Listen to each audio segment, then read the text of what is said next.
taking a critical look at the gaming news of the week. This is Augmented Reality, presented by the Triple S League.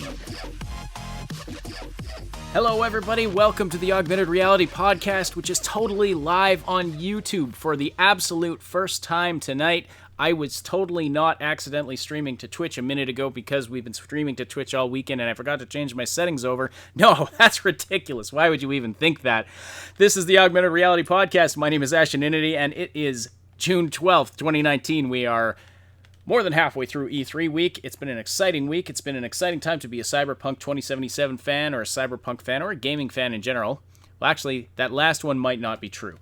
But Cyberpunk has this or has this not been a fantastic week to be a Cyberpunk 2077 fan?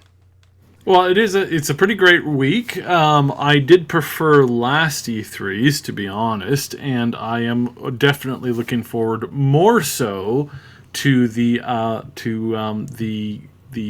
PAX West weekend, so the 30th of August, where we will be getting our hands as the communal public on the gameplay that is currently being shown off at E3 right now. So absolutely, I mean, I'm really excited for that, and I'm still expecting the stuff that we're seeing right now. I'm still expecting that stuff to leak, because when they came out and said, it's not getting out, that just like the reward on the black market for that game footage went from $1,000 to like $10,000. So yeah, that's probably going to leak at some point. Unless they're like super careful, it's going to leak. So well, I hope they have good security.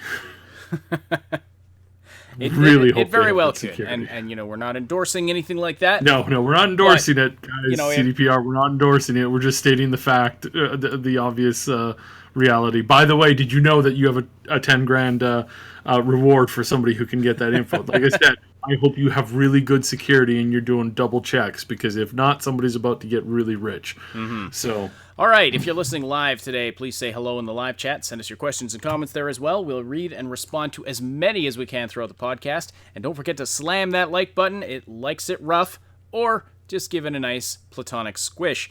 And tell us and YouTube that you appreciate this content.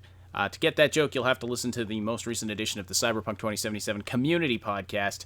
There was a kind of a meme started there, the whole squish thing.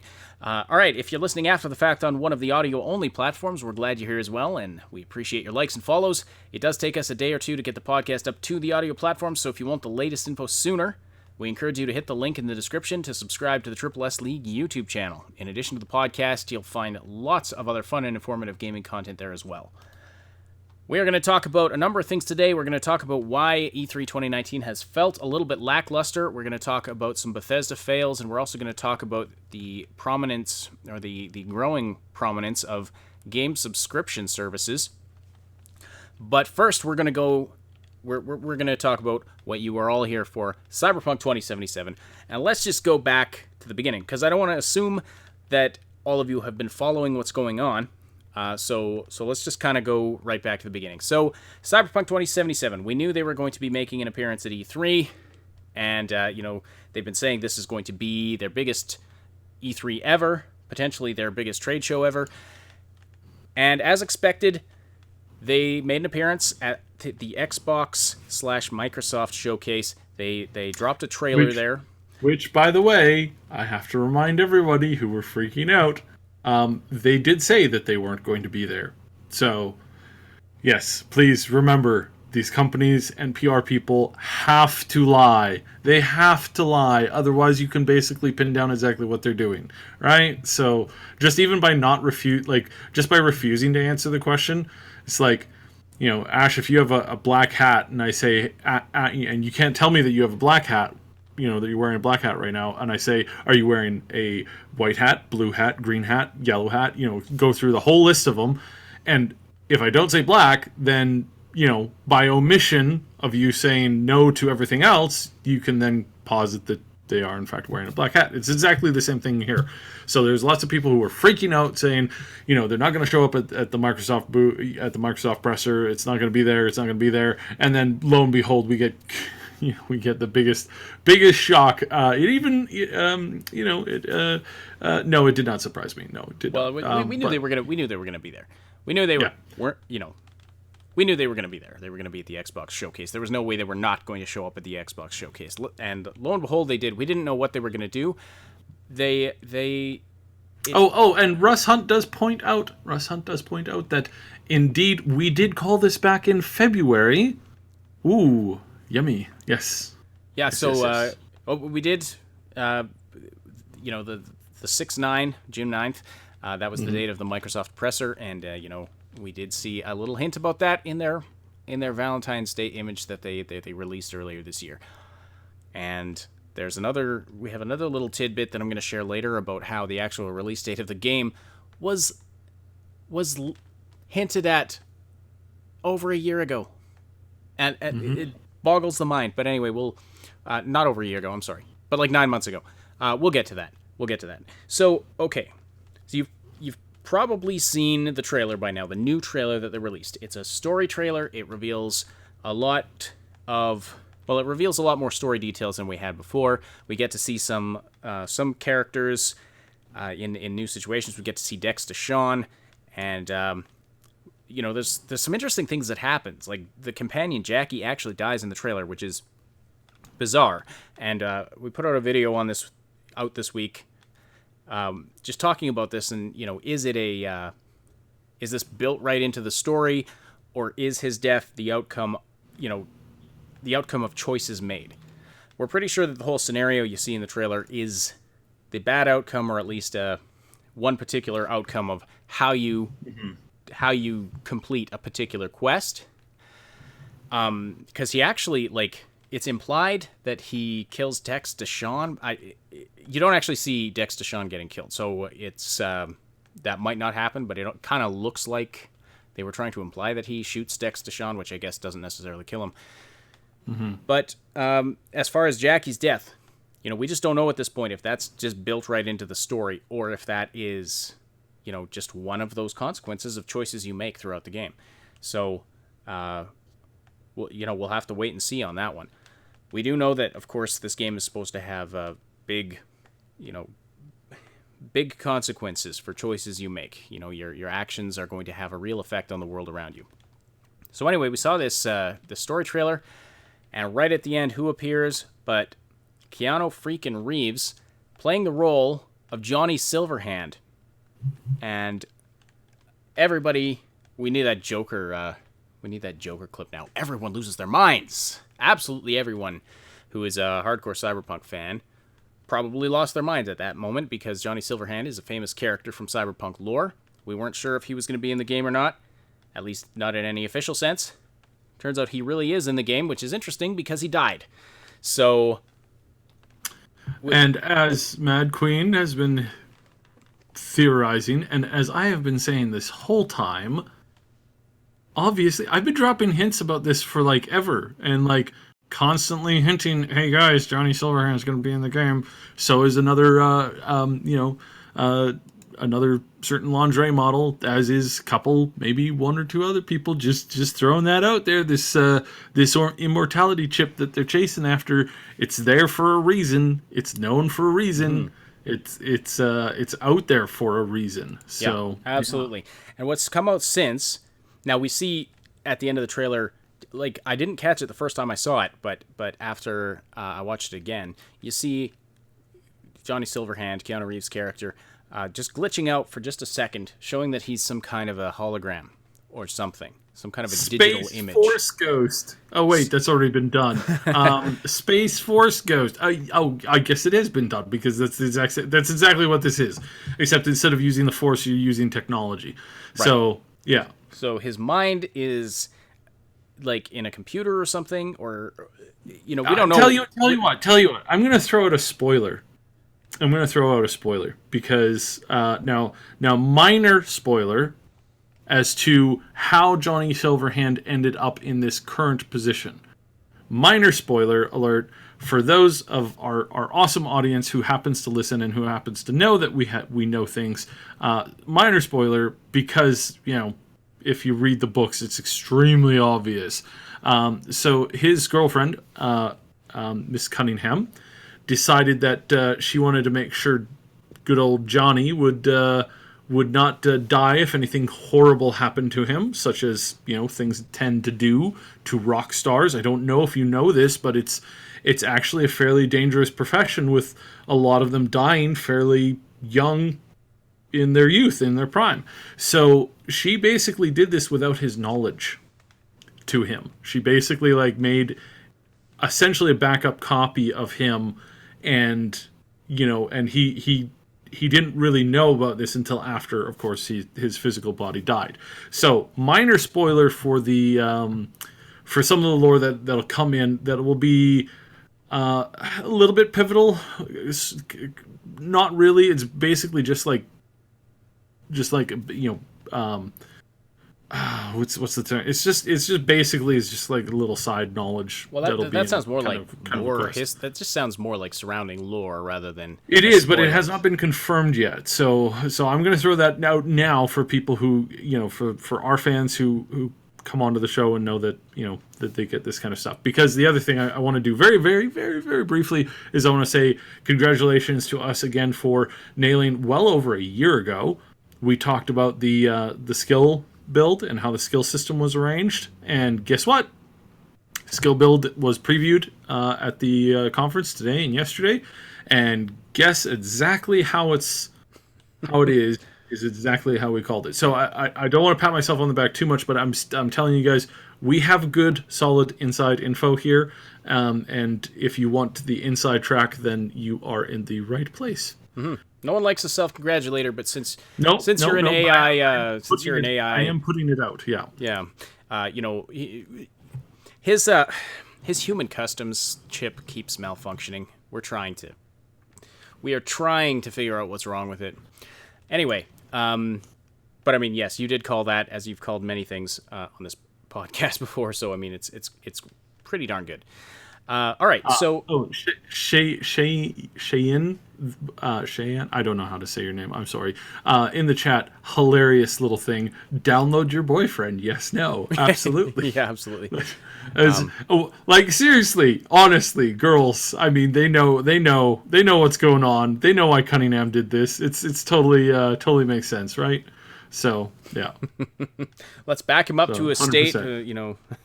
Is it so you can back him up to a state before he sees that more attractive neighbor? Okay, never mind. I'm not going there. All right, that's a bad joke. Don't go there. Yeah. So anyway, so Keanu Reeves, of course, if you haven't seen it already, which you probably have, but in case you haven't, he appeared on the stage, on the Xbox stage at E3. He came out, talked a little bit about, CD Projekt Red approaching him for the role, and then he sort of introduced a video that revealed the release date, which is right here in my notes, April 16th, 2020. And what's interesting about this is that way back, about 9 months ago, 3 months after E3 2018, CD Projekt Red released 48 minutes of gameplay. You start off seeing V and Jackie on a mission.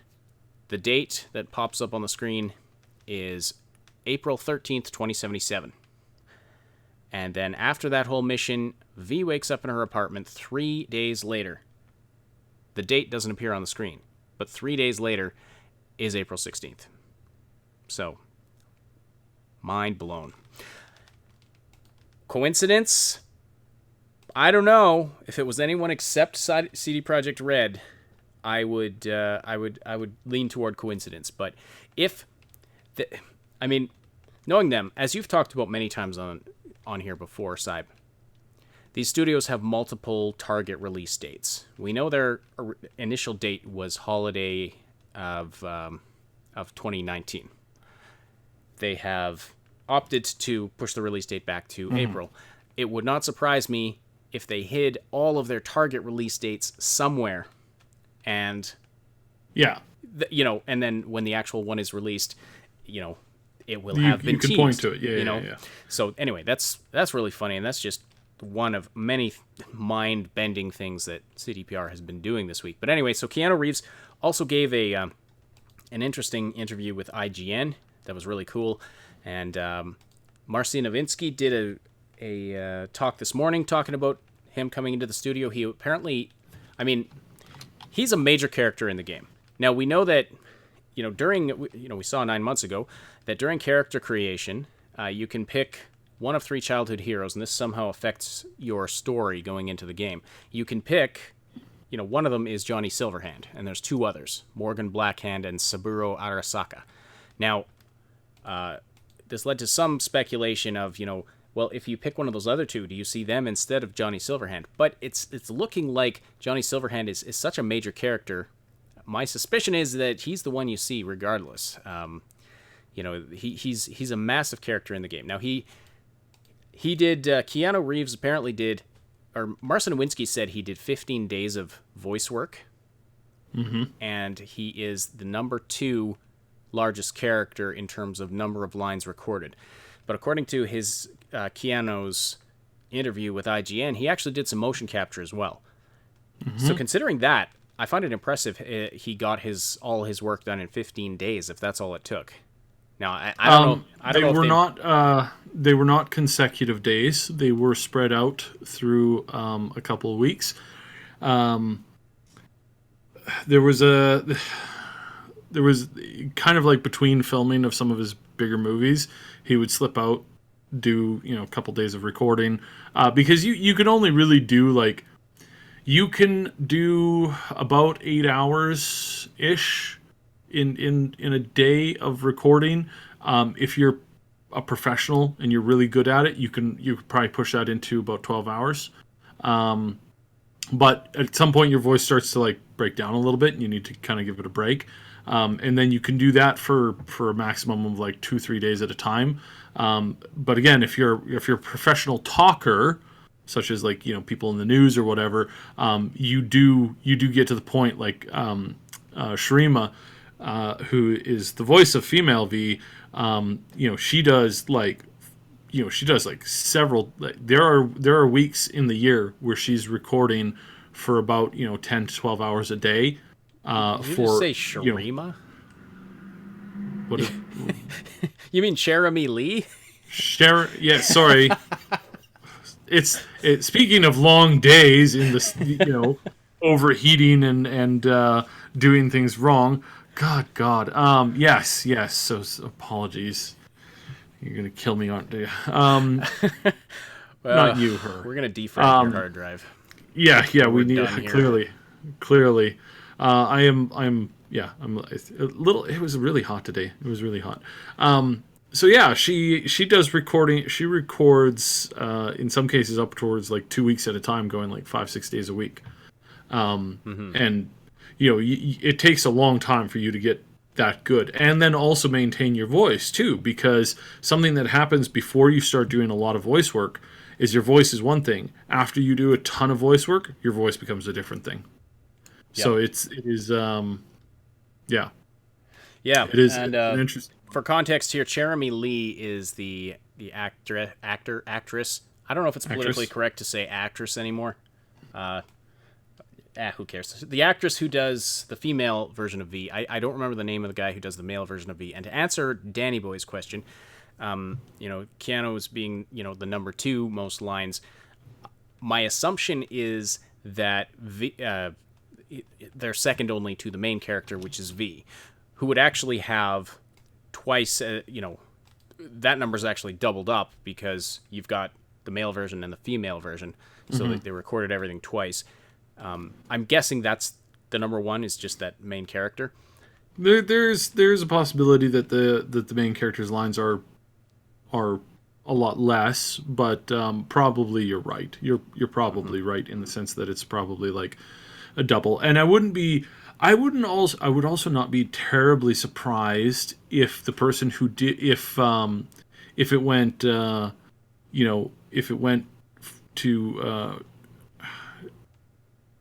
I wouldn't be surprised if it... yeah. No, I'm going to double check this. I'm going to double check this later on.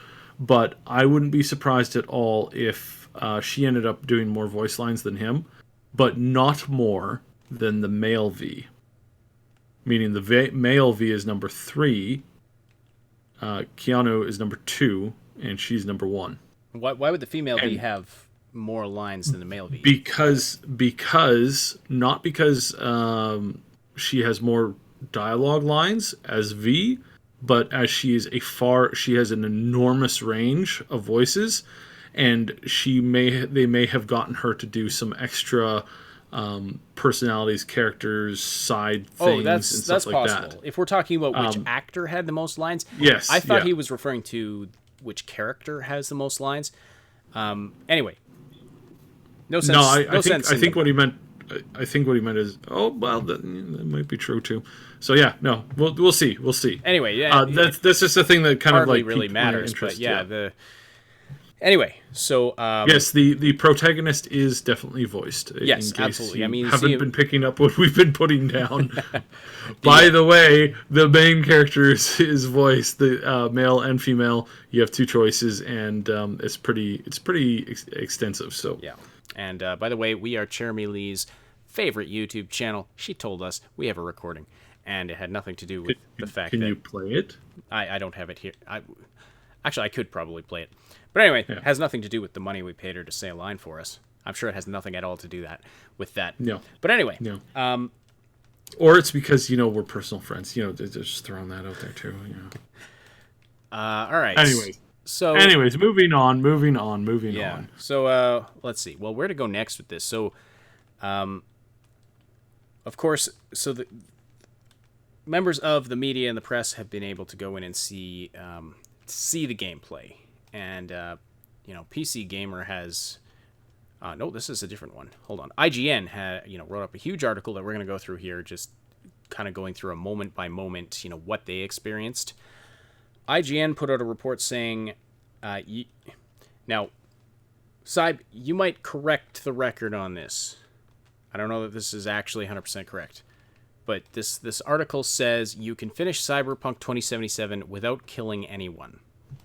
That is incorrect. You will be able to finish Cyberpunk 2077 with killing an extremely low number of individuals. And there's a bit of a caveat here. If you're wanting to go a particular moral route, whether that be bankrupt morals or more of a white knight, or I think that has negative connotations these days. If you want to play as the Superman, or if you want to play as the villain, there we go. Let's go with that. So if you're going to play as the superhero to come in, save the day, set everything right, or as much as you can set right in the world of Cyberpunk, it's not. You don't always get a happy ending. Sometimes you're just left with 2 crap choices. If you are wanting to roll exclusively on one of those particular moral paths, you will, in fact, be forced to kill. You'll be, in fact, forced to kill a lot more. Now, this is again, inside info, heads up, here's another drop for you, coming right at you. So, in the game, you will be presented with, in the vast majority of cases, a non-lethal route. The non-lethal route is not always available to you on the quote-unquote moral side of the choice, meaning that you are sometimes given the option to walk away with a lot of money if you let another person who's a very innocent person get murdered very gruesomely. So in that choice, you have the choice to stop the murder. But the only way to stop the murder is to kill the would-be murderers. So that is how this is going to play out. So yes, you can do it completely, or as much as you possibly can. There are a number of fights that you are pretty much forced to get into, and they're more or less basically like cinematical things, and then there's also some missions that you more or less can't avoid. You're going to have to make a choice one way or the other. For the most part, though, you can do a pretty clean run through with very, very few deaths. This may change in the next couple of months. We are still about 10 months away from release, so things can ebb and flow here just a little bit. So just keep your mind on the fact that they may try to double down on this stuff, give a few more options if they can, or if they're going to throw in some extra stuff where you don't have the option, you have to end up pulling the trigger. That may end up happening too. But for the most part, they are giving you the option to basically, fail as you go along, with the ability to, like I said, to fail or to succeed, to kill, to not to kill, to talk your way in and out of pretty much everything. Those are all opened up for you, but they're not all the same path. So if you're going to go the moral route, you're going to have some very questionable things happen when suddenly, you're presented with a reverse moral conundrum that you then need to make a choice on, and that will involve killing in some circumstances and not killing in other circumstances. So yeah, that sounds like story stuff. So like if you're tied to, so you get tied down to having to make lethal choices depending on other choices. Is that kind of how it works? Yeah. Yeah. Okay. I'm assuming like, when they say it's possible to get through the game without killing anybody, is that outside of story consequences? Because, I mean, they're giving us, non-lethal options for a lot of the weapons and things. So, like, are they referring to general combat there rather than, things that might happen as a consequence of the story? It's so, well, yes and no. I mean, it's Cyberpunk, so it's a Cyberpunk universe. You're going to be surrounded with crap things happening all the time. Well, right, but I mean, when it comes to killing, there are going to be some quests that you are forced to pull the trigger. Period. What if you don't take those quests, or are those mandatory quests? Oh, I see what you're asking. Yes, those are mandatory quests. Okay. Now, if you choose to never take the quest and just wander around the city aimlessly, you can do that. But if you want to complete the main mission of the game, you are going to be forced to get into some of these scenarios where you have to pull the trigger. Like I've said, this game, when you're playing through it from start to finish on the main storyline, you are going to encounter a handful of scenarios where you have to pull the trigger one way or the other. You can't do this without killing nobody. I mean, you are a gun for hire. Obviously, the term gun for hire denotes that you will shoot it. Think of it as, if you're a good guy, you think of it as Paladin from the old radio show series, which I'm sure none of you have ever heard before, which is why I'm confused as to why I'm bringing it up.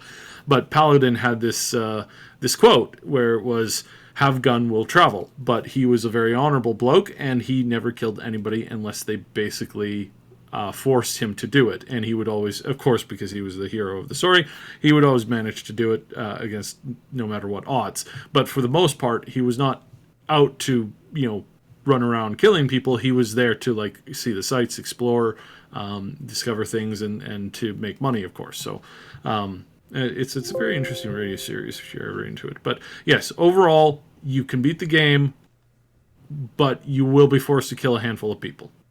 So where did IGN get this idea? Again, this leads me into the rant portion of the show. So I'm not sure if you want to get into that now or later. Might as well. All right, so we're hyped. E3, it has officially become not a conference where you are showing video games. It is now a conference in which you are showing hype. You are showing trailers, and you're showing hype, and you're showing edited gameplay in a way that in most cases, is not completely yet, but as far as all the big shows go, you don't get gameplay anymore. Not when you go to E3. When you go to E3, you basically walk into a hype machine that is showing you groomed gameplay, and most of the gameplay there it's got a little white bar at the bottom of the screen say, not indicative of final gameplay. Like what we saw with the Star Wars thing. It's for crying out loud. It's absolutely mental. And why is that? Well, it's like that way primarily because it's a bit of a two-way street One was that every time they did gameplay on the show floor, during the panels, they were mocked for it. Devs don't know how to play their own games. Oh, they showed us a level and it looked boring. That stuff on and on and on and on and on. It went for years and years and years until the industry finally said, okay, we just won't show gameplay anymore. And this year has been incredibly dry for gameplay. Incredibly dry. I mean, every single presser was basically next to zero gameplay. There was a handful of gameplay from a handful of games, and that was it.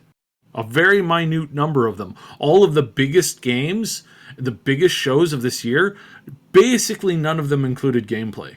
And cdpr Red is on the list. For better or for worse, you may argue either way. My opinion is that it's not necessarily...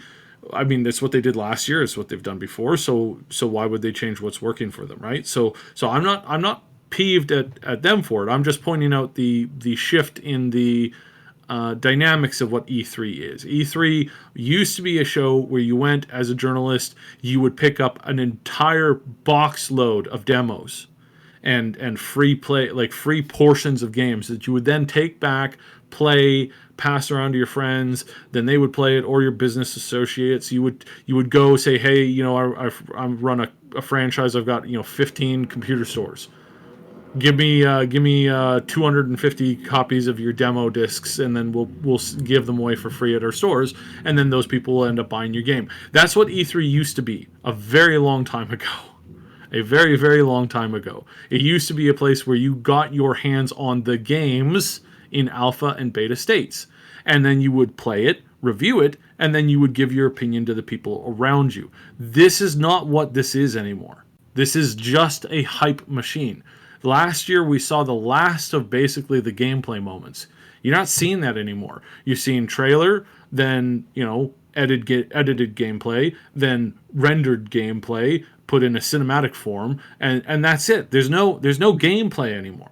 There's nothing that's telling you what it is. And how this revolves down is, let me use some intelligence terms right now. So you have actionable data versus verifiable data. At E3, you have nothing but actionable data. You have zero verifiable data at for an example, the Cyberpunk game show. What is verifiable versus actionable? Actionable info is where you can assume that you know the outcome within a margin of error that allows you to make a prediction model and then make decisions based off of that prediction model. So you're saying, we saw the game, this happened, that happened. We can assume that it's going to be an RPG. We can assume that it's going to be about Cyberpunk. We can assume all this stuff because we know that that's what it's like. However, actionable data is not verifiable. You can't go in and swear to it. You can't go in and swear to your audience. In the first bit of the game, the gun was purple because somebody else is going to say, no. The first gun that we saw in the game was green. No. The first gun that we saw in the game was purple. No. Other Joe, he chimes in and says, no, it was a white one. Because memories are not, verifiable. They're used as as evidence, but they're not often relied on solely based off of evidence because people's memories are flawed. And so what you have going on there, what you have in this scenario is you have the all the press people are there and they're giving actionable info to the readers. They're in there, they saw it, they jotted it down, but they don't have a recording of it. They don't have a way to go back and confirm what the one ability said. And if you listen and if you're reading to all of these different things, when they're talking about skills and they're talking about some of the dialogue and some of the skills are not matching up what other people say. And I've said this before. The people go in and they give you so many different examples of what was going on, and everybody remembers it ever so slightly different. Now, do some people remember it correctly? Yes, of course they do. But that's not verifiable data. Verifiable data is something where you walk in and you can prove it beyond a shadow of a doubt in a court of law, right? And you can't do that with what we're being shown at E3. Not just around Cyberpunk, just in general. Just in general, it just doesn't function that way. Can I try to simplify what you're saying? So basically, yeah. Go ahead and simplify it. Rather than being shown, exact proof of something like a demo of how a product works, what we're seeing, E3 has become basically a giant commercial for these games. It's marketing. It's not so much see what it does, pick up the hammer and use it yourself. You're seeing a commercial for the hammer and being told how great it is, but you don't have a chance to pick it up and use it for yourself to actually see for yourself, I think. So, that I believe is what Cyb is saying. In fact, I know that's what he's saying because he basically explained it to me exactly like that earlier about the whole it's become a big commercial thing. So, yes, it's a gigantic commercial thing, and it's a bit of a travesty. And honestly, it's just going to end up resulting in their downfall because you can post a trailer online. All right. Now you might say, well, you could post a gameplay online. Yeah, but you can't put a little bit different. I wanted to do two quick shout outs. Manny is apparently watching us right now, and his wife is apparently watching Miles Tossed. And so we'll say, hey, Manny's wife, Manny always talks about how pretty you are and how smart you are and how much that he absolutely loves you. And he says you should definitely be watching, this podcast because it's really cool. The second thing I want to say, of course, is that Irish Flynn, beloved Irish, been watching you guys for a while. I thought I would show my support, and absolutely $10. Thank you so much. That support goes a long, long way, and we are so very, very thankful for it. By the way, did I tell you I missed St. Patrick's Day, and I'm really bummed out about it? And you might say, but Cyb, didn't you see all the green clothing people were wearing and all the green stuff flying around and all the green hats and the parades and all that stuff? And I would say yes, but I thought it was an advertisement for chlorophyll. All right, on that note... Terrible joke. On that note, we have to address something that's come up in the chat because we're getting some pushback because apparently Miles Tossed, one of the lead level designers, quest designers at CD Projekt Red, working on Cyberpunk 2077, has said it's possible to complete the game I have heard this. Completely non-lethally. I have heard this, but I've also heard from somebody above him that it's almost a clean run through. Almost. So, now there's definitely going to be a ton of missions where you can get through without firing a single shot. However, I'm going to say it now for sure that from what I've heard and from what I've been given from the inside is that almost every mission is like that. Now, Miles might be saying something that contradicts that, and he might be right. My sources might be wrong on this matter, or they're in different levels of the production. Like if he's going through if Miles is responsible for going through the game as is, and he's adding last minute stuff on it, and one of his jobs is to make sure that you can do a clean run through with no kills, no nothing. If that's the case, and that might be, then that might be correct, because that might be something that's on their to-do list. But as it is right now, you do have to pull the trigger at least one or two times. So that is from my understanding from my sources. Now, again, that may or may not be true once it hits, but I would be very, very shocked I will be very shocked if you don't have to kill at least one person. In fact, I am almost positive you have to kill at least one person. All right. Perhaps, we'll try and refine this and get a more concrete idea of this in the near future. We'll keep an eye on this issue. We'll have maybe Cyb, can you return to your sources and maybe ask for some clarification? And maybe I will, but I will. So let me make this very clear. As it stands right now, as I understand it, you can play through the majority of the game. There are some missions that you can skip that are optional, where then you can bring your kill count down to basically 0. But before you complete the end of the game, you have to choose between killing somebody and killing somebody else. So let's just put that out there. That is currently what we're seeing right now from my sources. If that's incorrect, or if there's some but what you're killing is not necessarily a person, or is not a person by somebody's particular definition, that I don't think that works. So I'm going to say that the non-lethal route is basically set, all except for one or two very important, very crucial moments within the game. Mm-hmm. So Okay. I will make that clear. So can you do a non-lethal run? Yes, as far as like all of the generalized missions goes, probably there's going to be some side missions that are going to be optional that you can avoid, right? Now, if you're letting your the other thing that this includes, and this is really important, the other thing that this includes is whether or not that counts for letting your companions kill everybody for you. All right, because this is something else that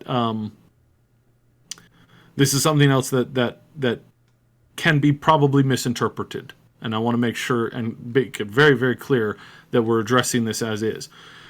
You might be given the option to let your companions decide whether or not to kill somebody, and then they might kill somebody, and then Miles might say, and that proves that you don't have to kill everybody. That is not true, because if they're your companion and they kill somebody, you're an accessory to murder let's keep that as the legal definition. So that's the legal definition. Well, we are heavily into speculation territory right now. Yes. So This is we're getting into a little bit of speculation here. Is I'll have Cyb go back to his sources, try to get some clarification. About, maybe we're probably going to get the clarification on one of the upcoming community podcasts, and then that way it'll be on the books. So we'll try and update you here. We have a couple of special guests lined up for the community podcast, and one of them definitely, most likely, can answer this question. All right, and they can do so. They can do so most likely quite clearly. So just keep your eye out for that. But I'm not saying that they're lying. I'm saying that the interpretation of what exactly counts as a kill is in question. So right. some people say, when your character kills somebody in a cutscene that you don't have control over, that's not counted as a kill against you. As like far you're as killing that person. playing non-lethally. As far as the playing non-lethally goes, exactly. And I want to again make that clearly understood that is how this may be interpreted for some versus for some others. So Miles might be completely 100% what he's talking about is completely true within what he's referring to. You're not forced to kill anybody in gameplay. However, you're forced to kill somebody in a cinematic that you don't necessarily have control over, or you have to make one decision or the other, right? And he's not counting that as that kind of a thing. So yeah, okay. That could be. All right. Let's move on though, because there's a ton more we have to talk about. First, I want to address this question from Rygar Gaming, though. For the love of God, please explain why people care about non-lethal. People want choices. That's all. People want choices. People want different ways of playing, and some people, like I've played through Dishonored 2 3 or 4 times, and I'll just kind of go normally the first time, and then I'll try non-lethal just to see if I can do it, and then I'll go crazy and like be a complete brutal person with no conscience. And it's just about having fun, trying things different ways, challenging yourself. Some people like trying the non-lethal, and so that's all it is. It's about choices and what people want, and the more options you can put in a game about those, for those kinds of things, the better, because then it appeals to the broadest audience possible. All right, let's get into some of the specific gameplay details. There are some great articles online. There's one from IGN, there's one from PC Gamer. They describe similar stuff, but now be warned, there are minor spoilers here. But I think probably not major spoilers, considering that, this is what CD Projekt Red chose to show people. I'm guessing it's not spoiling too much. And as we mentioned at the top of the show, they're saving the reveal of the gameplay for later on, but eventually we're going to be seeing, presumably, all of this same stuff as well. All right, so Cyberpunk is a narrative-driven open-world action RPG. Well, and by the way, there's been some question about, is Cyberpunk 2077 still an RPG? Because they removed the word RPG from the official marketing description that's been popping up on all of the storefront sites. It's still an RPG. It is absolutely still an RPG, just in case there was any question in anybody's mind about that. But I had one very concerned person message us on Twitter about it, and then somebody else brought it up in our Discord that the term RPG was removed from the description. But the game is very much still an RPG. That is not in question. Yeah, that's mostly just an oversight, and it's also like, they introduce it as so, and they've always introduced it as so. It's just something where it's like somebody just didn't add it for whatever reason. It was not because they're changing it to to a different type of game or something like that. My theory on it is that they're trying to appeal to a broader audience than just the RPG crowd. But anyway, we'll just get into some of the gameplay details here. So, from the IGN article, this demo is from the middle of the game. V has been implanted against his will with a biochip that holds the secret to immortality. He's being haunted by a digital ghost named Johnny Silverhand, played by Keanu Reeves. V is getting help from a group of netrunners named the Voodoo Boys. I'm sure the Mad Queen could tell us all about them if we had her here. So, you can change V's hair color, skin color, eye color, and facial features. Now, this suggests you can change your appearance, which completely makes sense with the lore of Cyberpunk.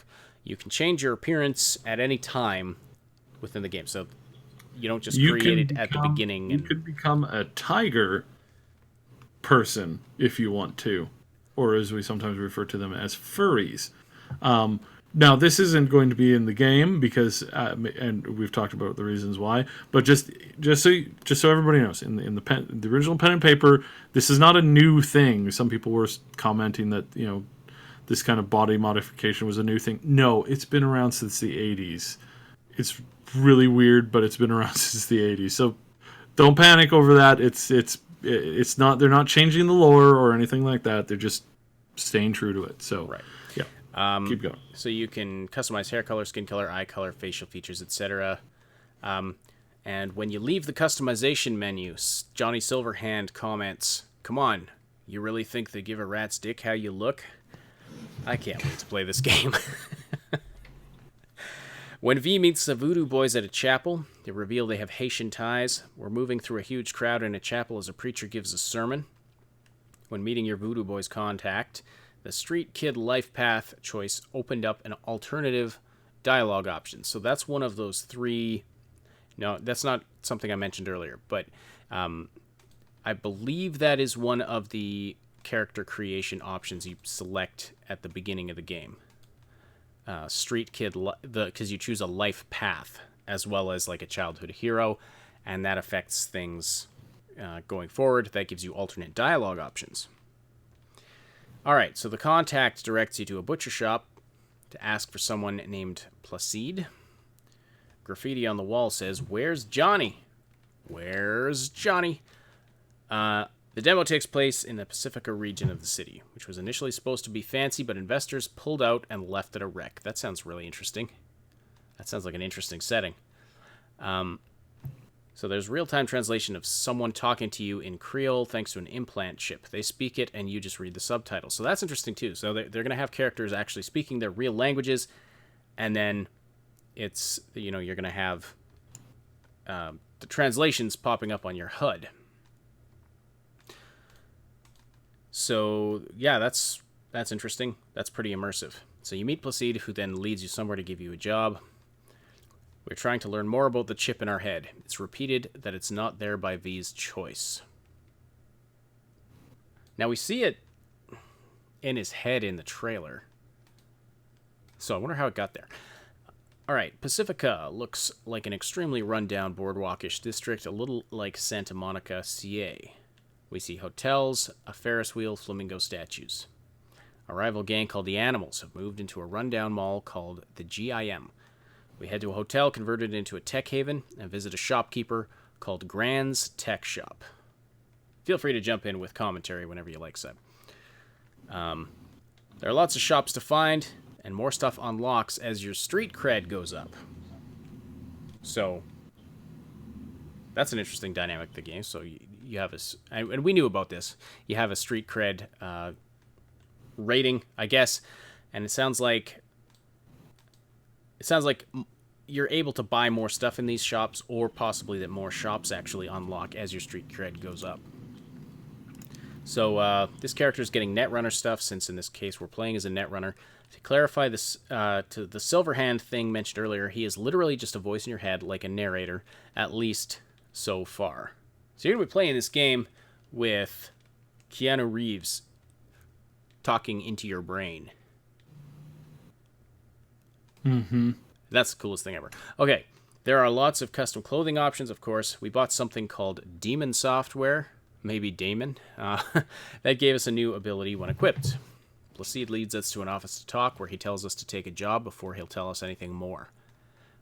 We jacked into Placide's computer system. We're told we didn't have to, and that could have backfired if he then took advantage of it, but we did it anyway just to look up info on that chip you want to know about.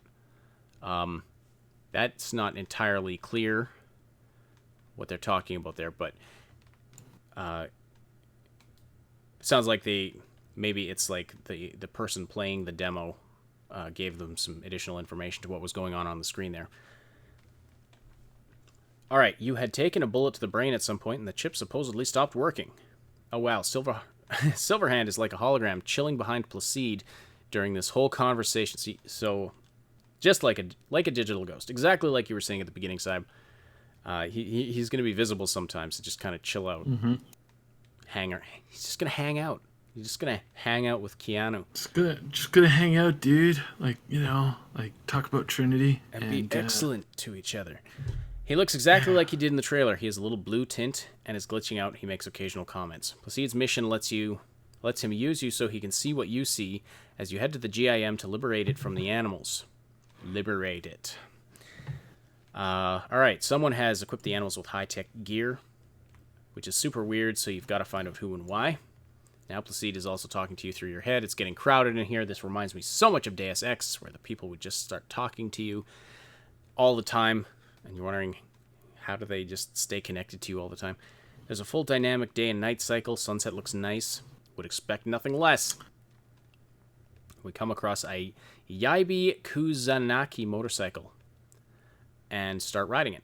It's the one from the collector's edition. The motorcycle driving looks fairly arcadey and sort of stiff. Interesting commentary there. You can change the radio to listen to different stations and swap between the first and third person perspectives while driving. Let me clarify, that's while driving. When you're not in a vehicle, it's entirely first person. You can travel across the whole world freely and seamlessly with no loading screens. I love that. We meet up with some Voodoo Boy lookouts outside the GIM mall. All right. Do you want me to keep going? This goes on and on and on. I'm like halfway through it. It's pick up the pace a little bit and keep going, because right, it's interesting. It's interesting. So we're driving around a huge parking lot and go around the back entrance for a stealthy approach. We sneak by guards. They all have an 18 next to their name, probably a level indicator. The animal guards go and attack Voodoo Boy scouts who have been discovered. He's holding what looks like an SMG with a red dot sight right now. Wonder how much the red dot costs. We haven't fought anybody yet. We're looking for a high-tech van now. Grab a guard stealthily. We can either kill him or dispose of him in a non-lethal way. In this case, we toss him down the nearby garbage chute. Is that the lethal or non-lethal option? Players can play the... Again, it's like, see, I put the guy down the garbage chute. Yeah. I didn't kill him. There happened to be a carburetor at the... Did I say carburetor? A garburator, not a carburetor. Two totally different things. There happened to be a garburator at the end of it, but I didn't pull the trigger. This is what I'm talking about. Stuff like this. It's like It can be interpreted multiple different ways. Well, maybe there was a carburetor and he hit his head on it. I mean, yeah. All right. As one does. There's a locked door. You could physically open it, but since this player character is a hacker, we found a terminal to hack it. Okay. Hacking minigame confirmed. Aw, damn it. Why? It better be fun. Hey, I like the hacking mini games. They're fun. Well, it depends what game you're playing. The ones in Prey were terrible. All right. The ones in Andromeda were garbage, but most of them are usually not too bad. All right, there's a grid of hex codes. You pick out the right ones for. Completing the basic level will give you access. Okay, whatever. We come across animal guards boxing against a bot. I wonder if that is one of the shots we saw from the original trailer. There was... No, not from the original trailer. No. This one was in the... while Mr. Reeves was speaking, up in the main screen, there was like... some gameplay screenshots were going by, and that happened to be in one of you could see that from the stands. Again, the camera was on him, not on the gameplay, so yeah, you only saw it clearly if you were actually in the room. Now this is you can really see it on the cool replay here. a little bit. Yeah, this is really cool here. We come across some animal guards boxing against a bot. Oh, I already read that. We use a quick hack from afar on the bot to turn up the difficulty, and it knocked the dude out cold. It's super funny and still stealthy. Then we quick hack a drink machine to drop soda, causing a noise that distracted some dudes. We then use a crazy laser cord thing to kill them stealthily from behind, including slicing an arm off. I like their description. As one does. The crazy laser cord thing is that, I don't know, they might want to stop being so technical with their terminology. I'm having trouble following what they're talking about. Again, this is the media watching it, retelling it to us so that we can picture what's going on. But they're not getting everything right.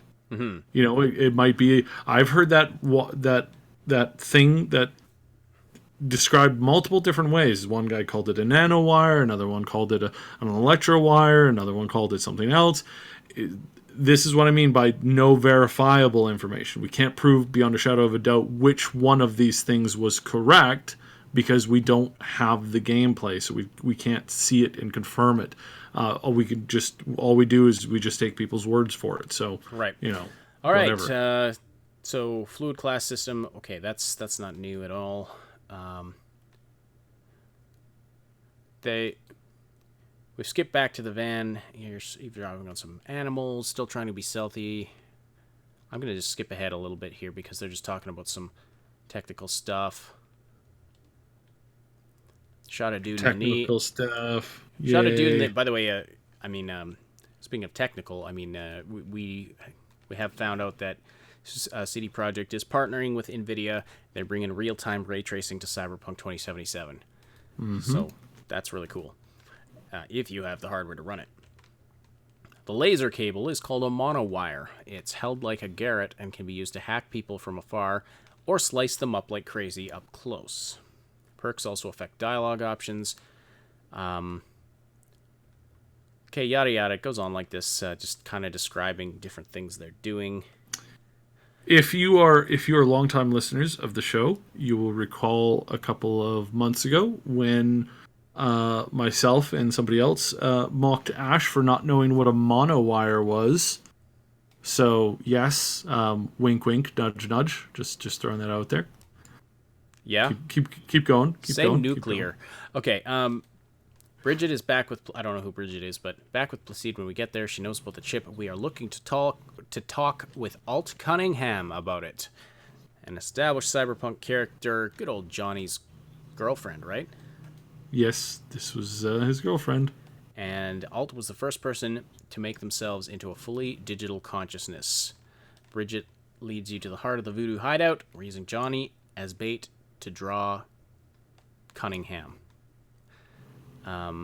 Getting into an icy bath to go into... Nobody proofed this freaking article. Do you know how many... Yes, I know. They call it cyberspace. Do you know how many... No, I'm talking about just wording problems, yes, just wording mistakes that I have covered for them on. I'm not doing it anymore. We're using Johnny as bait to put Cunningham. Okay, getting into an put Cunningham. Yes, brilliant. So they're trying to get draw out.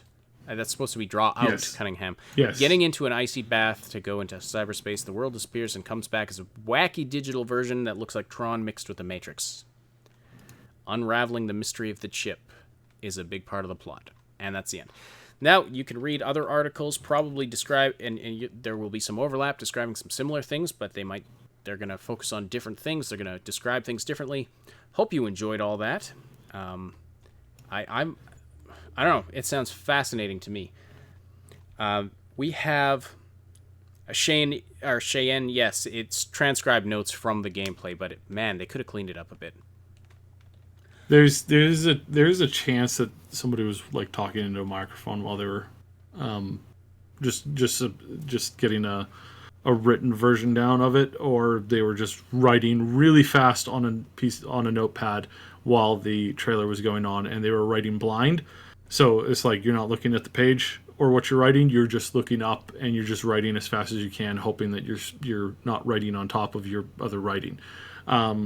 It's a very, very, very common journalistic trick. Young journalists or journalists who are not used to it, they don't do it so good. There are journalists who can keep detailed notes of perfect English, perfectly spaced apart, by never looking at the page that they're writing on, and that's just kind of comes with having to do it as a daily job for 20, 30 years. Yeah.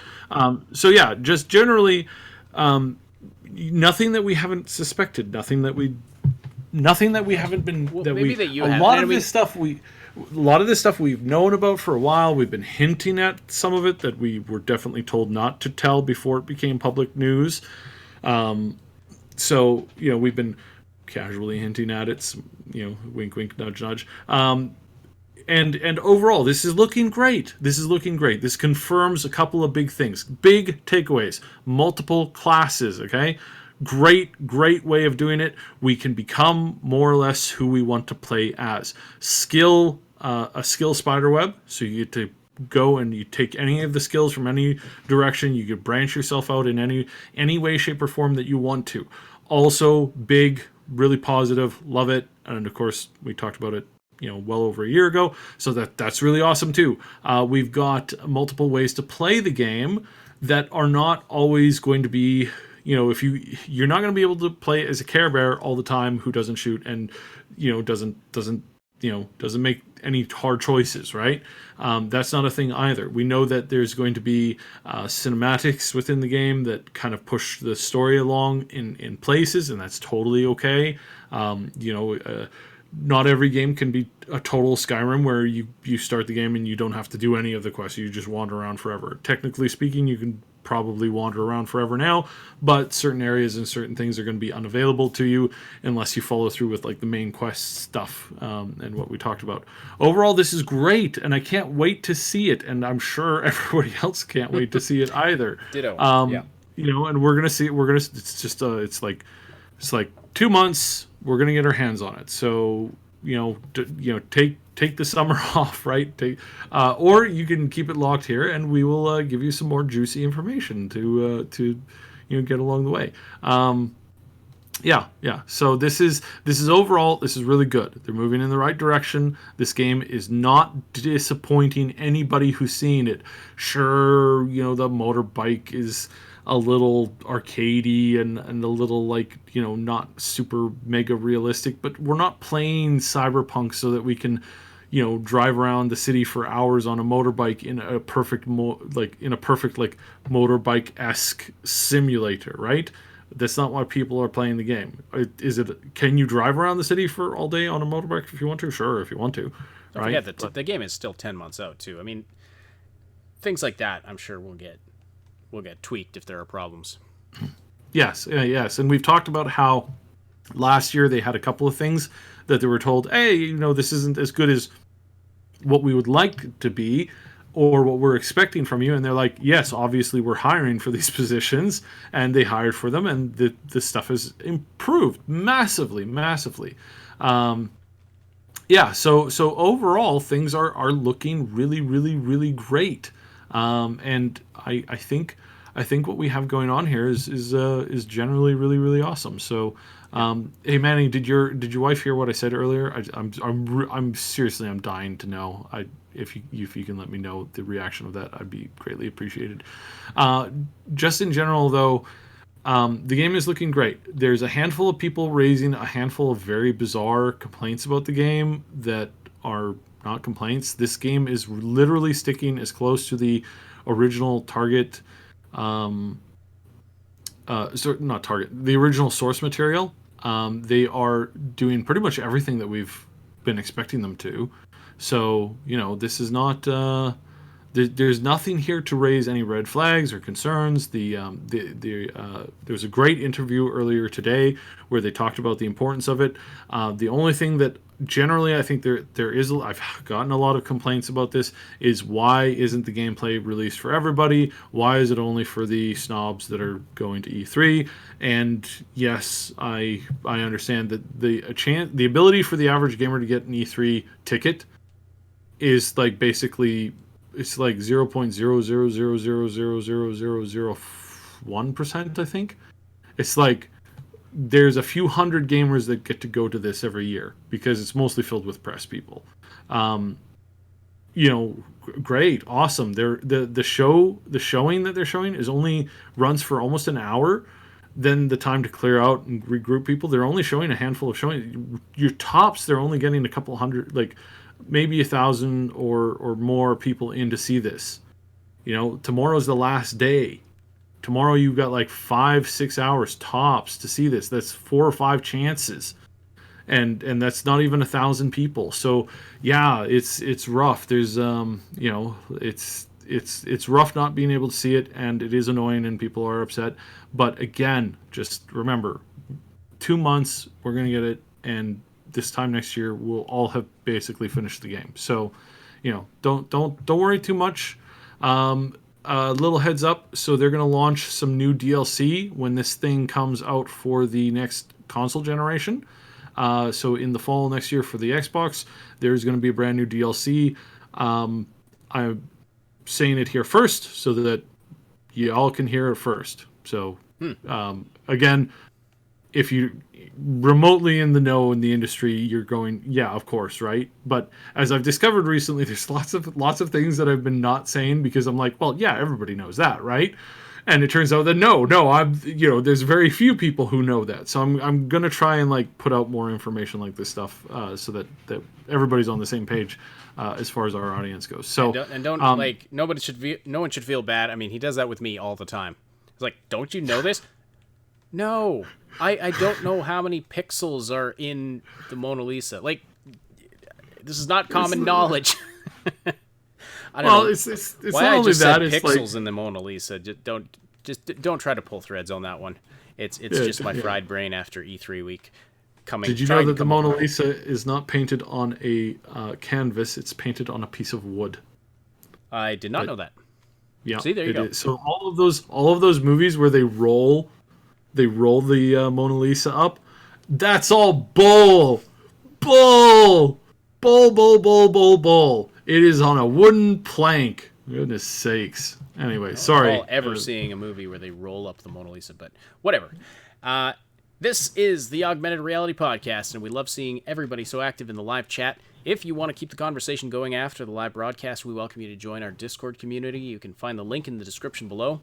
It's a place where you can chat with us and other Triple S fans about all of the things we love to talk about and stay up to date about everything we're doing here at the Triple S League. Our Cyberpunk 2077 channel has just been on fire, so yeah, it's fantastic. I also want to echo what Python XZ said in the chat earlier. If you haven't seen the interview with Marcin Nowitzki with at the E3 Coliseum, I recommend checking it out. I did a summary of it on our channel that I released earlier today, but it's definitely worth watching the whole interview if you are interested in sort of the history and future direction of CD Projekt Red. He does not talk much about Cyberpunk 2077 in that one, so don't go there looking for, info on the gameplay or anything like that. He briefly talks about Keanu Reeves, and that's about it. Yeah, that's about it. All right, but we have a ton more to talk about. I mean, there's been more than just Cyberpunk at E3, of course. Mm-hmm. We've already touched on why. Yeah, our next topic was basically why did E3 seem so lackluster this year, and a lot of it we've already touched on. There just was not much gameplay shown, and it's become a series of commercials. It's not so much a hands-on event thing anymore. So it is. I think that explains a lot of it. Lack of gameplay. And like Notional mentioned in the chat earlier, the new Watch Dogs game really stood out because they did show a ton of gameplay for that one. Mm-hmm. And as a result, I'm very interested in that game. Actually, it looks like it could be like I'm interested to see where it goes. It looks like it could be.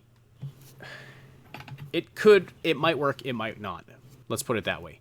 But let's put it that way. It's a really interesting concept. This idea that you can try and recruit any NPC in this city and play as them. Like, I don't know how that's going to work, but we had someone come into our Discord who is at E3 and who sort of saw some of how this game worked, and all the NPCs that you recruit will all say each other's names, and have individual relationships with each other. It's a fascinating concept. It's crazy. Yes. It's a very good concept. And I mean, I think I have talked about how my generally I'm not a fan of Watch Dogs. Like Watch Dogs 1, huge nerfing of the entirety of the game, of the graphics, of the stuff because consoles, and lies from the company.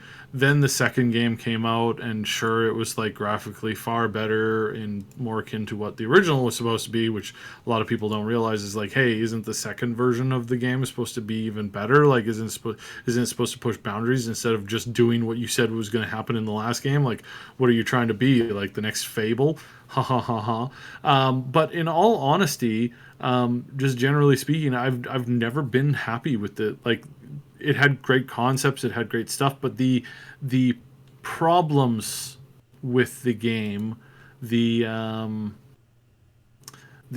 issues with the way that it was played out, and in like the news and stuff like that, it left a sour taste in my mouth. And I never was interested in following up with it because it was just something that I would roll my eyes at.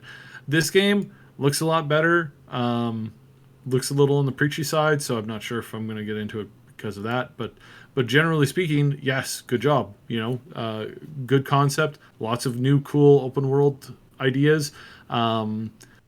We were anticipating some Halo stuff, but we didn't see any gameplay on that.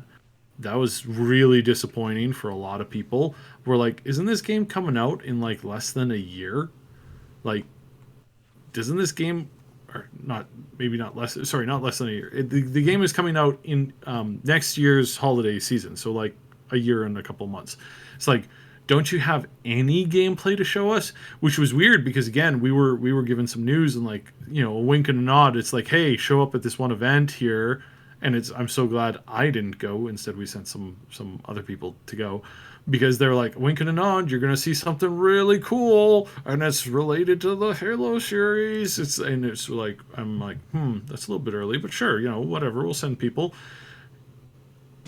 The trailer that we all saw. It's like that was all. Like, that was all. And I was like, I am so glad I didn't go because I would have chewed you out. Like, you brought me down here to see this. Not cool. So there was a professional person who had contacted us, and two other people had contacted us about the event as well. But it's like the professional person should have known better. So yeah. I was a little annoyed by that. But yeah, no, the team got to meet some of the fans and some of the people who watch.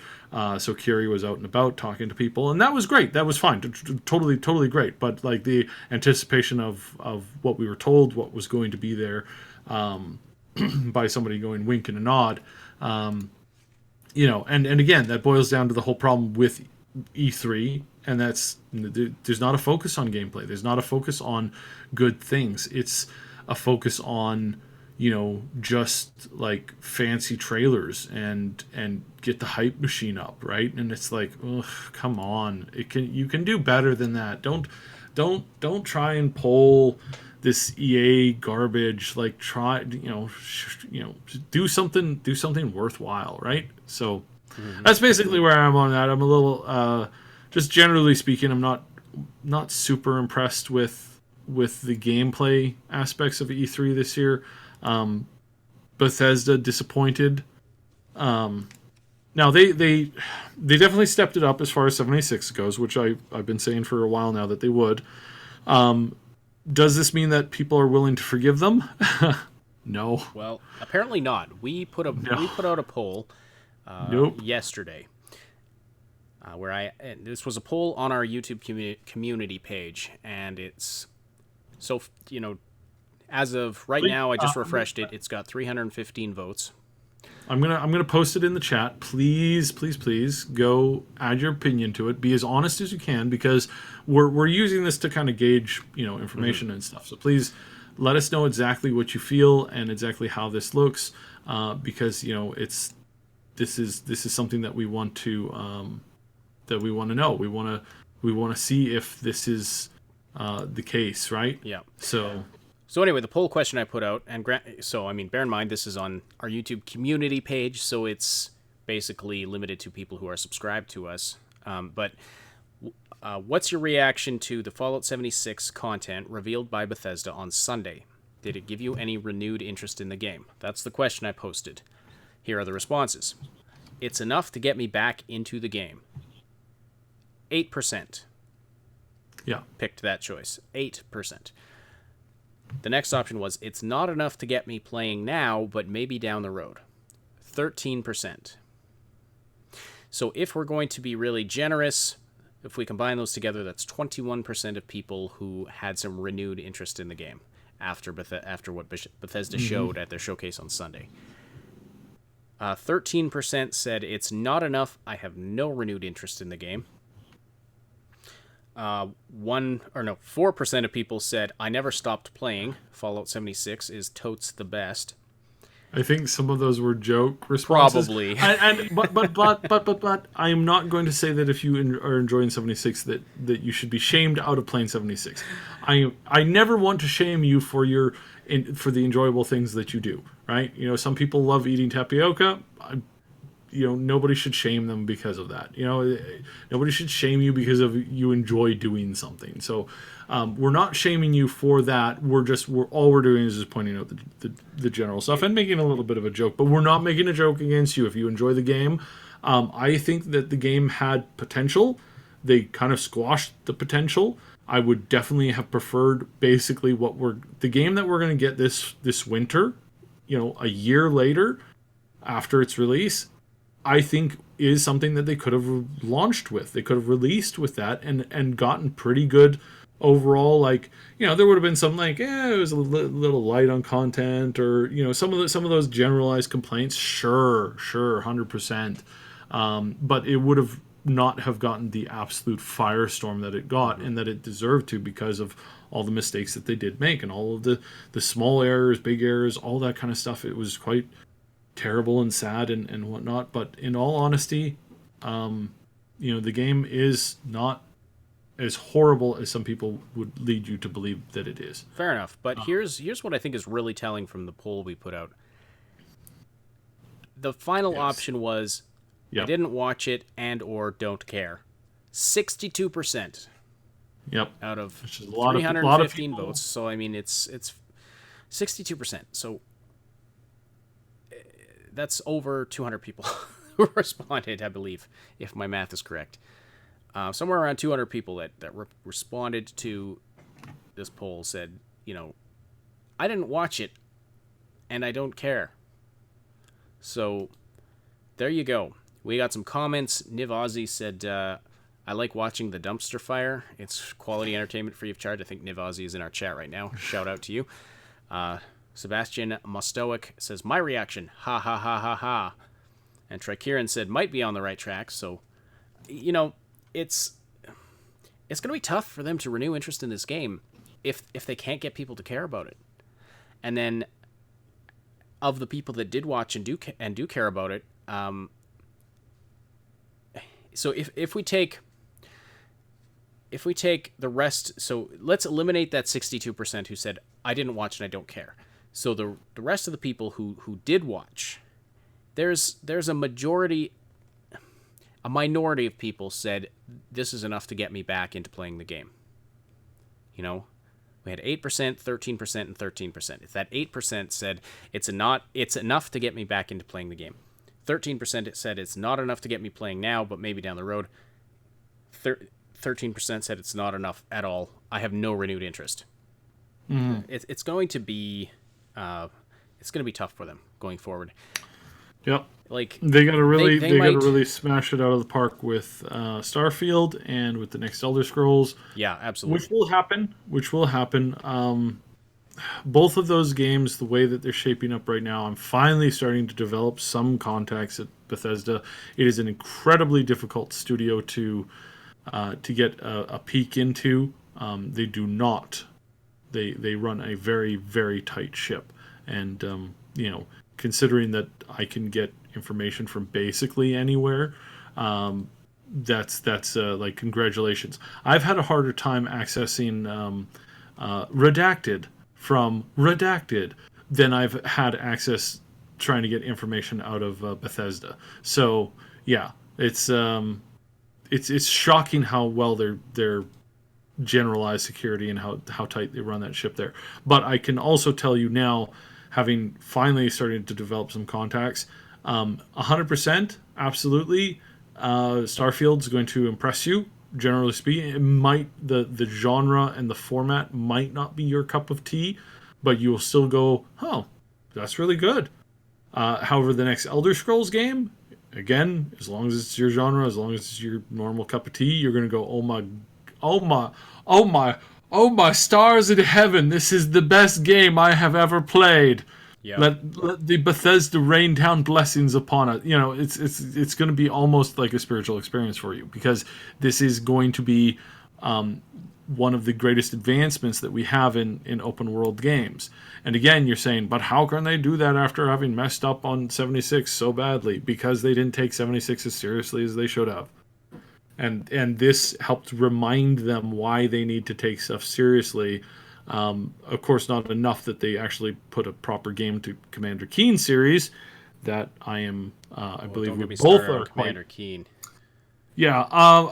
Look, guys, if you're a big Commander Keen fan, we are open right now to receiving funds and working on an actual Commander Keen game that we will call Commodore Teen. Which will be a blatant spiritual successor of the original Commander Keen games that we will give away for free to anybody who wants to play it, and ruthlessly and brutally wave it in the face of Bethesda nonstop. I am disgusted, and Ash, I think you were basically like it ruined your night to see this game that is a pillar to our gaming experience as young kids, just absolutely crapped on. Yeah. In the most disgusting, brutal way I have ever seen a video game get crapped on. It's like the only thing that compares roughly is the Command and Conquer series, and I honestly would rather be playing that. Like if I was given a choice at gunpoint to like play either one, I would be doing Commander Conquer all the way. Yay, let's do this. Because I'm just Hey, Commander Conquer. There you go. Commander Conquer. No, never mind. I was gonna make a joke there, but it doesn't make any sense. No, I was livid. I was wanting to say some very inappropriate words. Let's put it that way. Yeah.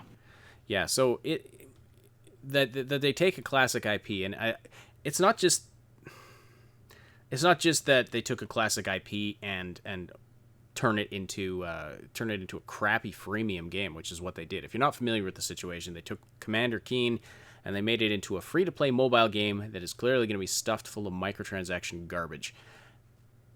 And it's nothing like the original Commander Keen games at all. Now, I'm not opposed in principle to them taking a series in a different direction, but man, it just looks like they wanted to make a freemium puzzle game, and we're like, oh, let's just grab some old IP and slap it on top of there. Like it. God, the arrogance of the team working on that. I got information going, hey, you're gonna love this. They're working on a new Commander Keen game. They're like, really? That's awesome. like, yeah, they're putting in instead of having, you know, just Commander Keen, they're doing twins. I'm like, oh, that's actually a really good idea. Well, that's a cool Yeah. idea. Commander Keen grows That's up. a good concept, and Has if they're kids. following through with, like, you know, the whole kid thing, and they're sticking with, like, you know, fighting aliens. Yeah, fighting aliens. It's going to be great. You're going to absolutely love it. I watched the trailer for that, and I'm like, That's not what you said. It was. you and me, we're done. We never speak again. You show up in my town, you get railroaded, man. How dare you? Well, how dare you bring that to me? No, I didn't have this inside information that you had, but I felt utterly disrespected as a fan of that series.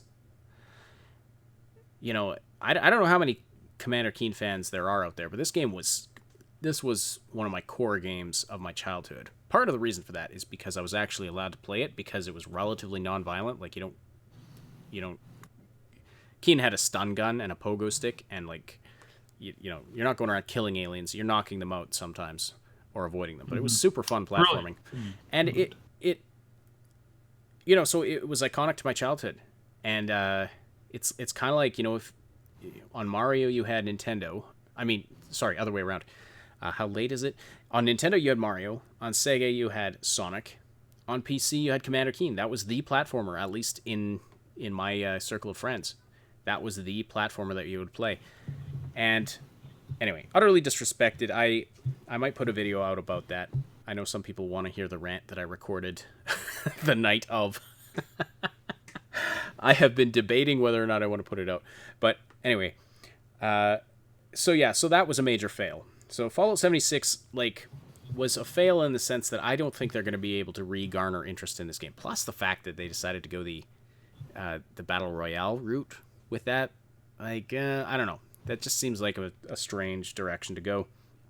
But then that Commander Keen was definitely a fail.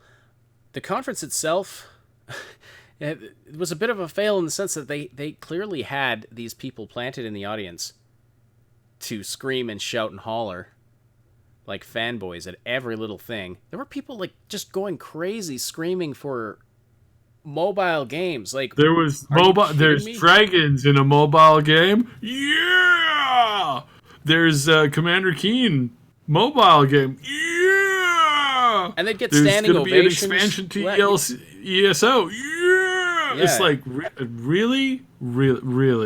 So they'd get these standing ovations of people going crazy and cheering, but it's like 16 people in the front and second rows, and the rest of they're all staff. They're all staff. They are all staff.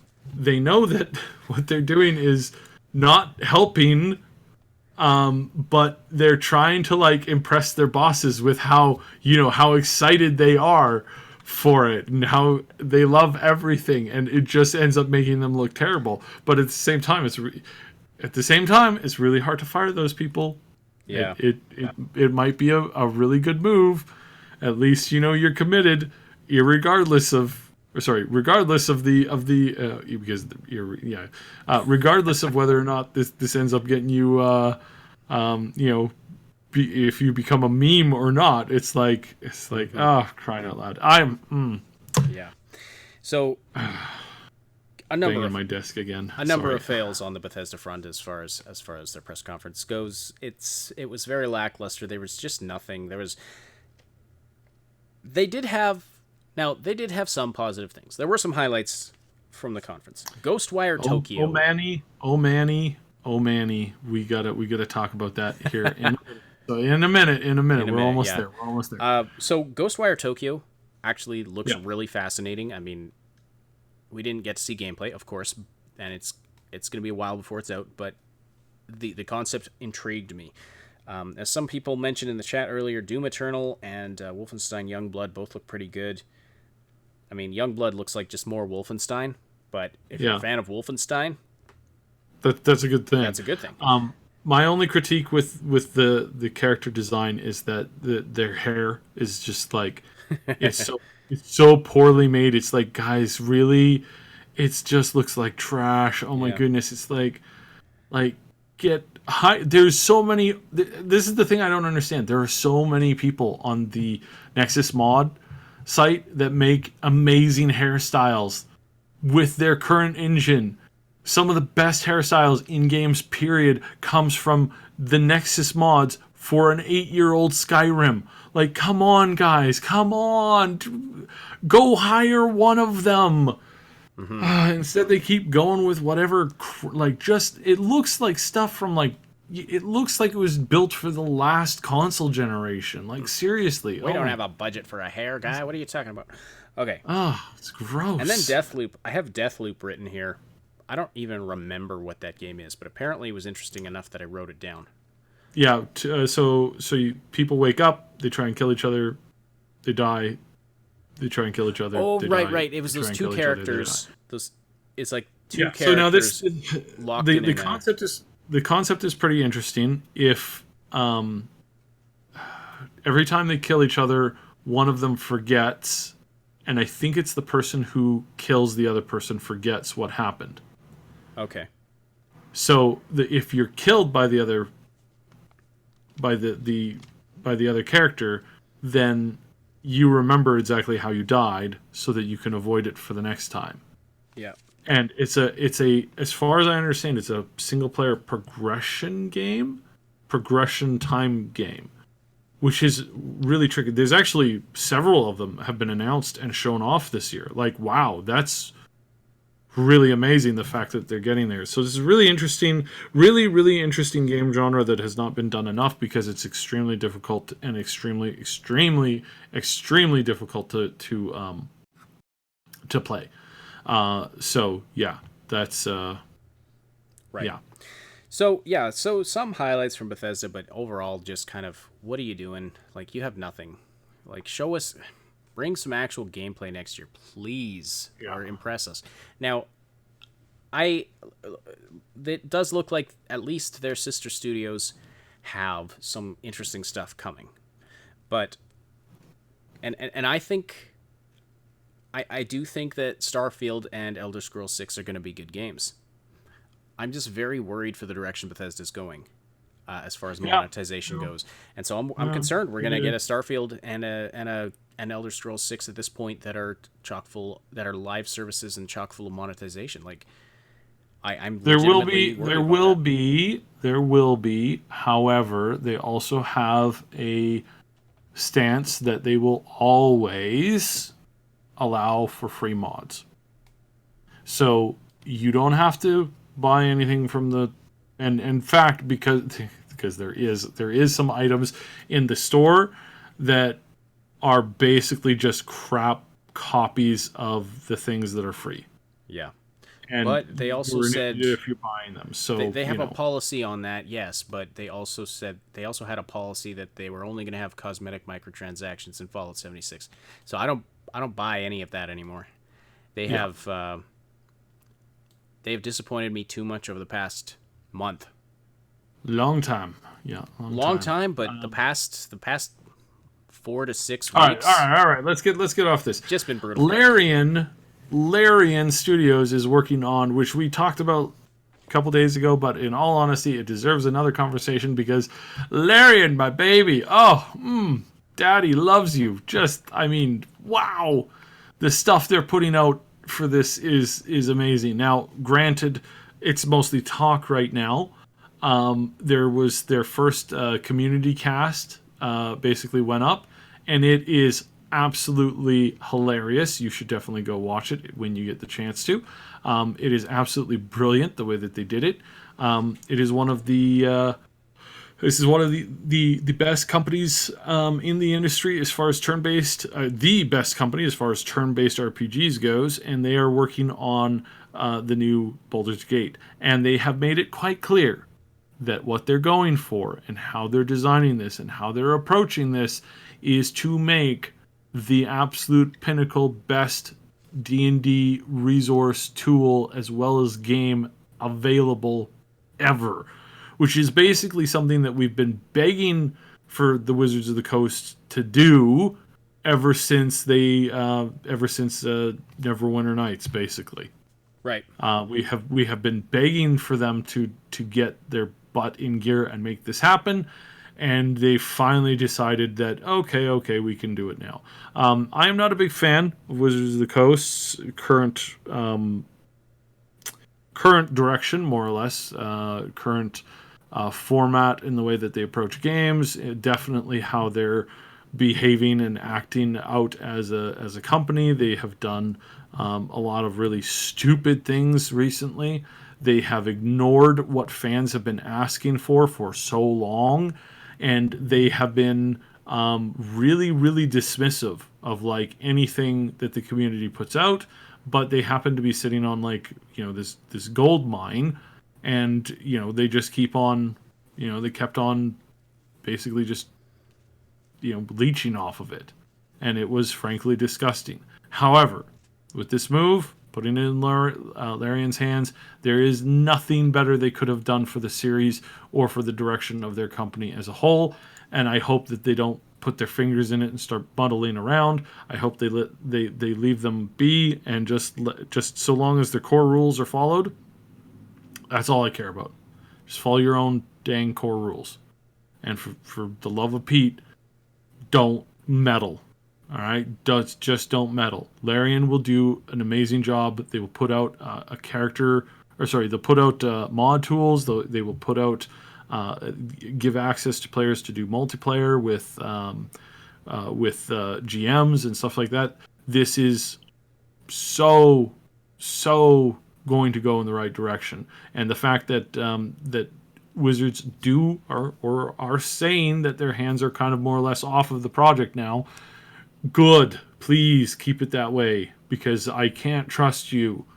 Wizards, I can't trust Wizards. Larian, I trust. I cannot trust Wizards. They've just gone too far off the deep end. So, yeah. All right. Yeah. I'm as far as what everybody's saying. I'm a fan of 3. 3.5 was my personal favorite.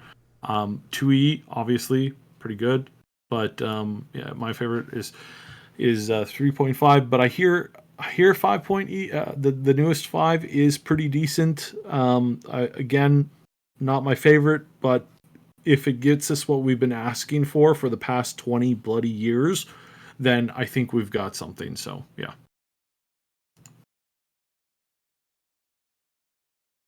All right. Well, I just want to blast through some of the other general E3 highlights, and then we'll briefly discuss streaming services, not streaming services. I keep mixing it up with subscription services, and then we'll wrap up. But from the Xbox showcase, we have a new Ori game. We knew that was coming. It's coming February 11th.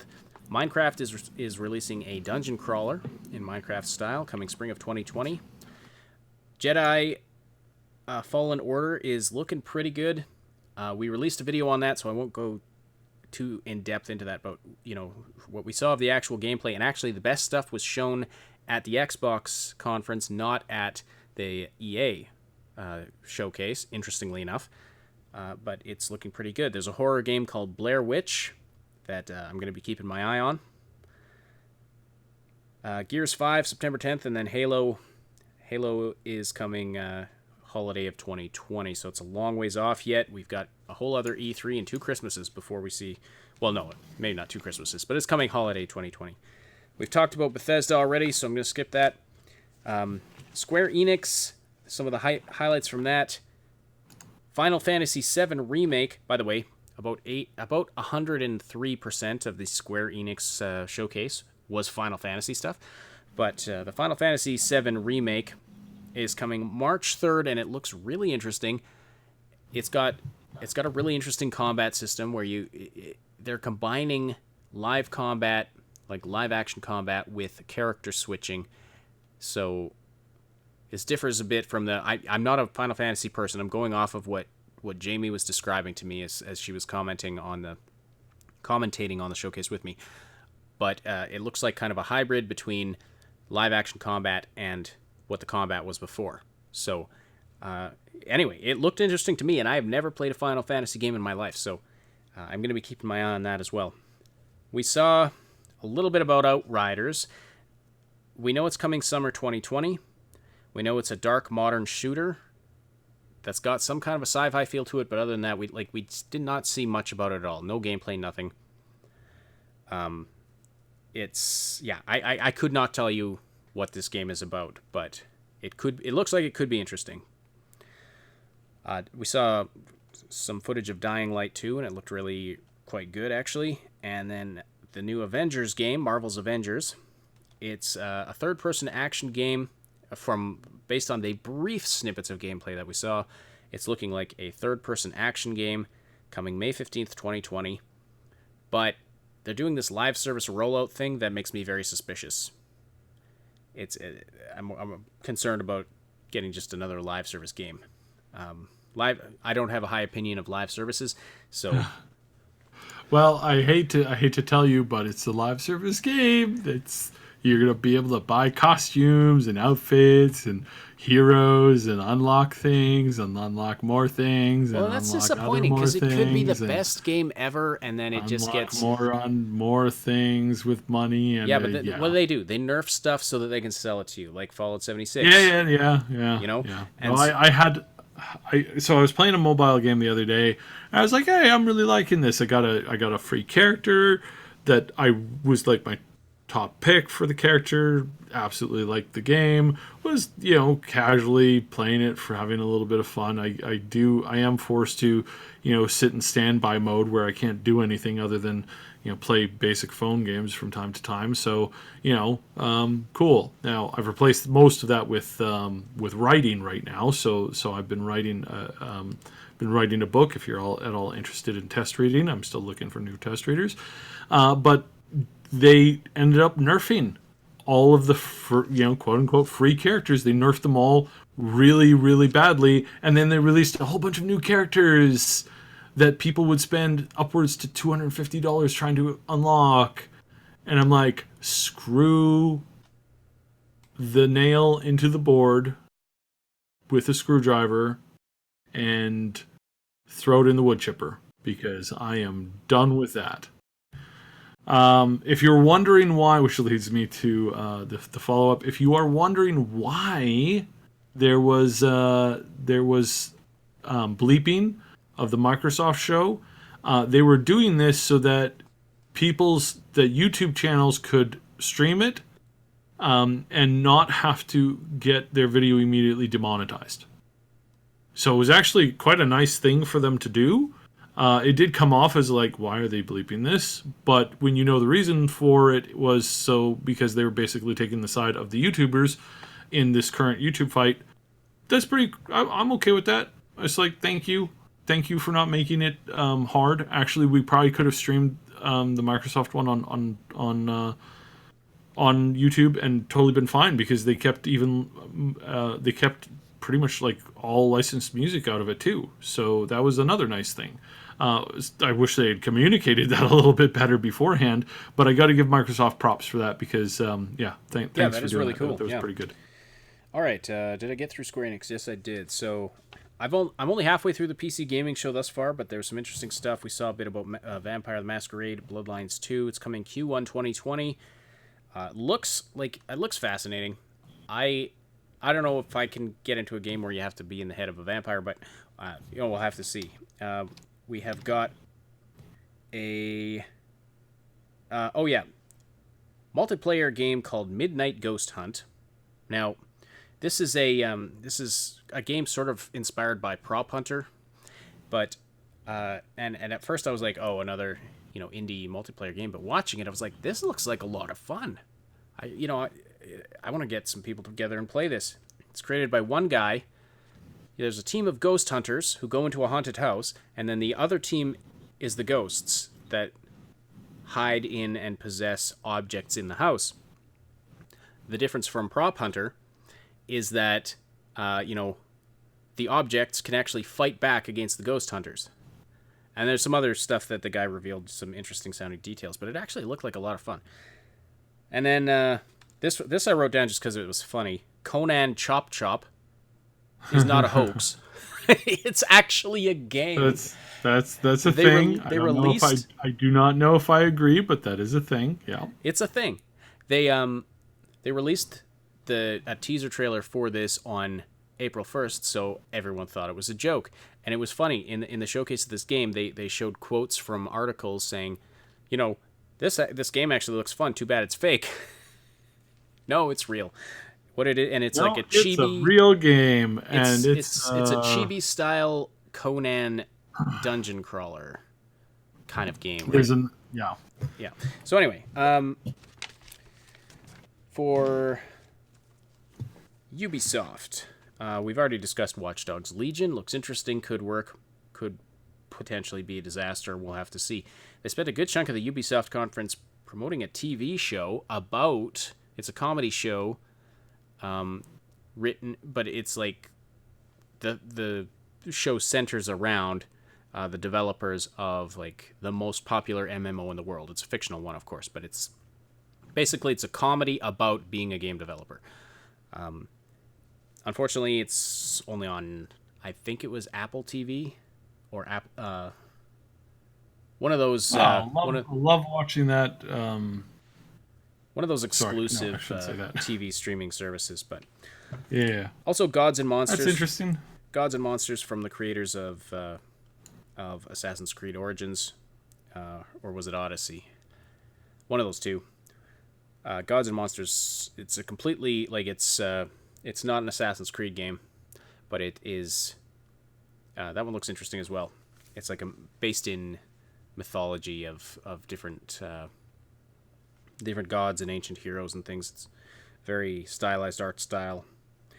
Also watched the Nintendo showcase. The only thing that really caught my interest there was Luigi's Mansion 3, only because I thought it might be fun to play with my kids. All right, so that is a very high-level overview.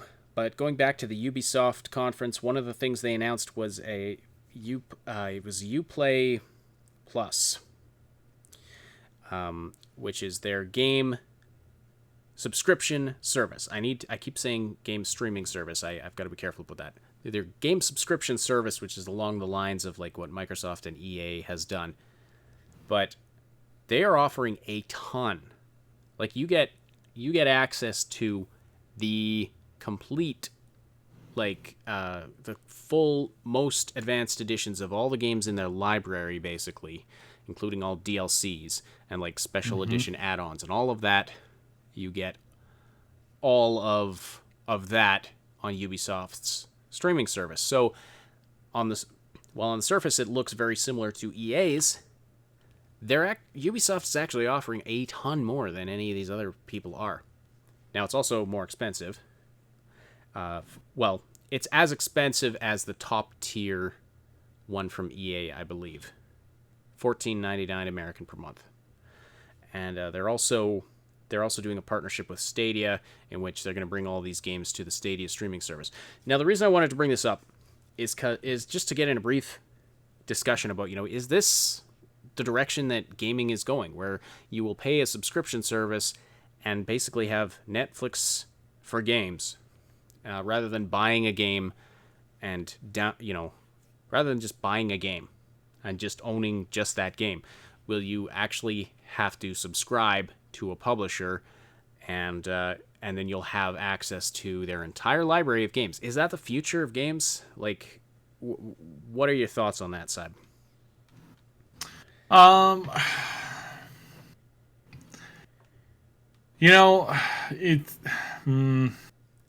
It very well could be. Gamers are more or less collectors, though. And gamers are also game developers are also the people who drive development of these things, and there will always be people who do things outside the norm.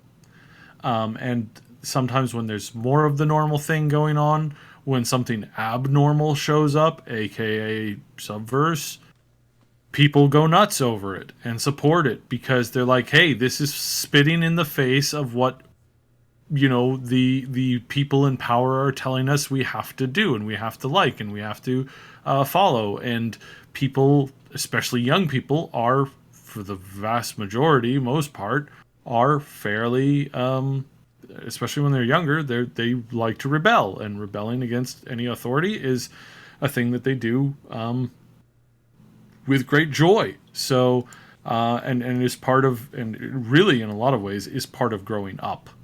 So generally speaking, this will not be the norm. It may be the norm as far as the mainstream goes at some point, but it will not be the norm for everything going forward. And the more that they try to push this particular brand, the more a renewal of people buying and selling hard physical things will probably become more commonplace. So yeah, I suspect that again we'll see more and more of this. Obviously, for some people, for some companies, it's going to do them really well. For other companies, it's not. It's going to sink them into the hole faster.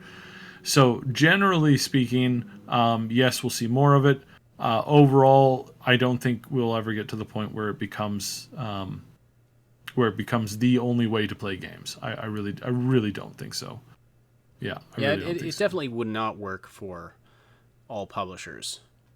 I doubt Devolver could get away with anything like that. I doubt that. Devolver's press conference, by the way, was a psychotic. Really, it was a psychotic cluster frick. As usual, it was very funny, but it was very it was weird, and they only showed like 4 or 5 games. That disappointed me.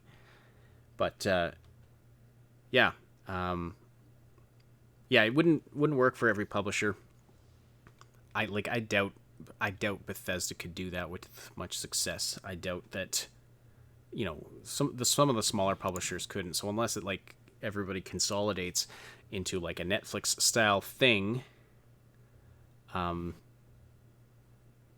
or if like Valve started doing it or something, I don't know. But I mean, I don't know that like Saib said, some people still do. They want their physical copies. They want their collector's editions, that kind of thing. But it's just because it seems like a lot of the bigger publishers are trying to go in this direction. It's just a question that's been on my mind. Like, how viable is this, first of all? And also, obviously, they think it's going to be worthwhile and viable.